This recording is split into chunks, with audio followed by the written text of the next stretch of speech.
Imagine your company is building an AI customer service bot. You want to automate responses, cut down wait times, and streamline the support pipeline. To gather requirements, your team interviews the VP of Customer Success.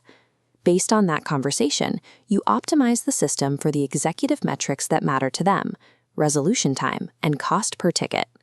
But because the team skipped the frontline support agents, the AI entirely misses the tacit knowledge required to handle the actual job. It doesn't know how to navigate customer frustration or make judgment calls on weird edge cases. The new system works exactly as specified, but the actual customer experience plummets because the AI was trained on an incomplete reality. Missing a stakeholder is a permanent blind spot baked right into the system.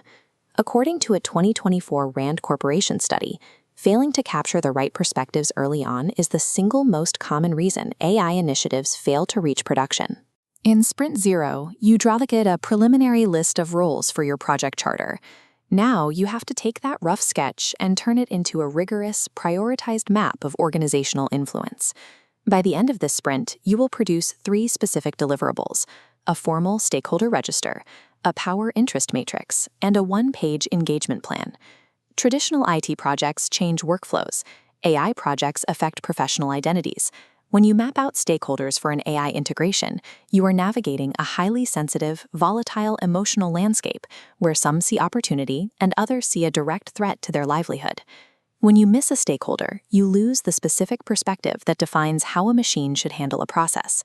Mapping every relevant person is the only way to curate the full context your AI system needs to function.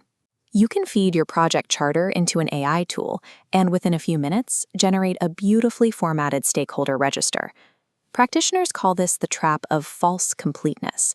The output looks so thorough and professional that it creates an illusion of rigor, actively discouraging you from investigating further. Algorithms rely on formal organizational structures. An AI will easily identify your project sponsor, the IT director, and the legal compliance team. What it won't see are the informal power dynamics.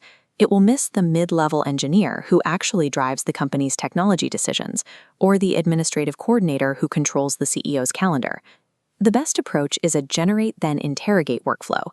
Use AI to build the first 60% of your list quickly, then use your human critical thinking and organizational awareness to hunt down the hidden 40%. Once you have your list, you prioritize your finite time using this power interest matrix.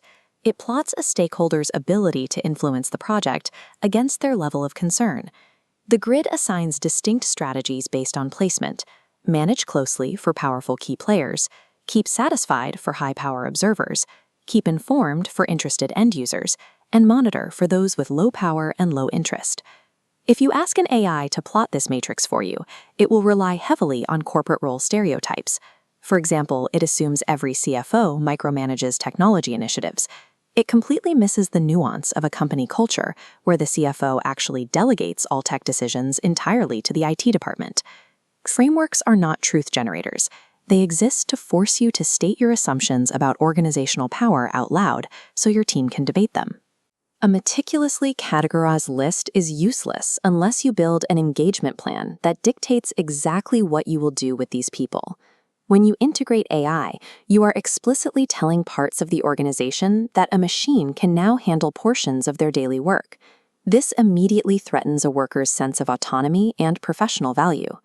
Looking at employee surveys, roughly 40% of your stakeholders will walk into this project from a baseline of anxiety, skepticism, or active opposition. While vocal objections are easy to spot, resistance often manifests as passive non-participation. A stakeholder who avoids requirement sessions or raises circular concerns about data quality can stall a project for months without ever stating their opposition directly. An AI can draft a communication schedule to reach out to these groups, but it cannot feel the room, and it has no insight into the unwritten interpersonal history driving that silent resistance. To navigate this political dimension, your strategy must combine empathy with active involvement in the AI design process.